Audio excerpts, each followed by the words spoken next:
Le prix de l'or connaît une progression fulgurante qui l'a porté à un niveau record en octobre dernier, à 2777,80 $ l'once.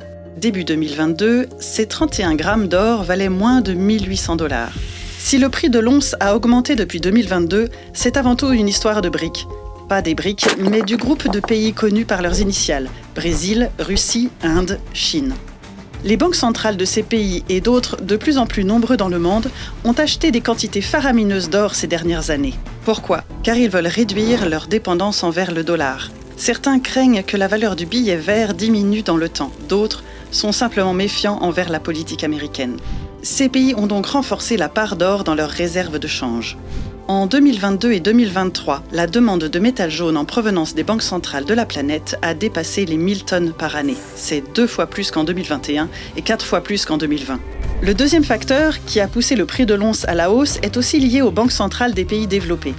Entre février 2022 et fin août 2024, elles ont massivement relevé leur taux d'intérêt pour juguler l'inflation engendrée par la forte reprise économique post-Covid, la perturbation des chaînes d'approvisionnement mondiales et l'invasion de l'Ukraine par la Russie. Mais depuis, les banques centrales tentent à réduire ces taux de manière à soutenir leur économie. Or, ces politiques monétaires dites accommodantes sont bonnes pour l'or, car ce dernier ne produit pas d'intérêt. Il paraît donc plus attractif lorsque les taux d'intérêt sont bas. Même s'il ne produit pas de rendement, l'or est aussi recherché en tant que réserve de valeur, particulièrement en cas de crise. C'est le troisième facteur favorable en ce moment. Et vous avez probablement remarqué que les crises ne manquent pas depuis quelque temps. Il y a l'Ukraine donc, mais aussi les tensions au Moyen-Orient, ou les craintes d'une montée du protectionnisme et de guerre commerciale. Bref, quand le ciel s'assombrit, l'or joue son rôle de valeur refuge par excellence. Car les acheteurs savent qu'ils ne gagneront pas d'intérêt en misant sur le métal jaune. Mais ils sont surtout conscients qu'ils ont peu de chances de perdre de l'argent. Bien sûr, le cours de l'or connaît des périodes de recul ou de stagnation. Mais au cours des 50 dernières années, elles ont toujours été suivies par des phases de hausse encore plus marquées.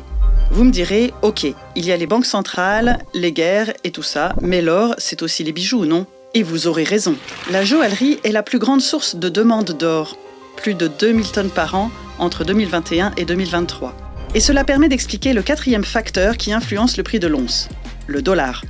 En effet, les achats et ventes de métal jaune se règlent en dollars. Donc lorsque la monnaie américaine est forte, acheter de l'or devient plus coûteux pour les non-américains. Un dollar qui monte signifie en général que le prix de l'once baisse. C'est ce qui est arrivé en novembre 2024, par exemple.